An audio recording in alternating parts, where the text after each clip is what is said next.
Un projet colossal est en cours de construction à Burnopt-le-Bas. D'une hauteur de 7 mètres, le décor spectaculaire et en 3 volets représente un temple égyptien, une grotte et une maison angevine. Réalisé par Maxi Pierre, une entreprise alsacienne qui emploie des cimentiers rocailleurs, il servira de vitrine permanente pour l'entreprise et permettra la mise en valeur des portes et fenêtres ISO 2000. L'initiative du projet, c'est tout simple. Ça fait quelques années que la société Maxi Pierre et nous-mêmes nous exposons ensemble, notamment à la foire d'octobre à Mulhouse.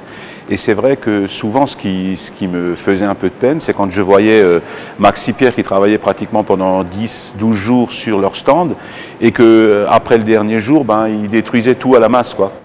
Ce triptyque est né d'un partenariat entre les deux entreprises qui y trouvent un bénéfice réciproque. Le but ici de la démarche, c'est de mettre d'abord en évidence les possibilités qu'on a de réalisation avec du béton. Il a maintenant ici un magasin d'exposition et puis nous, on a également un très beau décor pour exposer nos produits.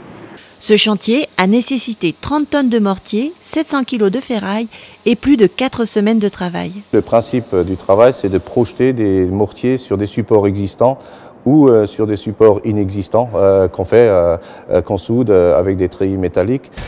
Nous avons ancré sur des parois en béton branché, donc des ferraillages. On a percé des trous, on a fait des scellements chimiques pour avoir les fixations nécessaires, sur lesquels nous avons ensuite soudé des cages pour créer les volumes dont on a besoin.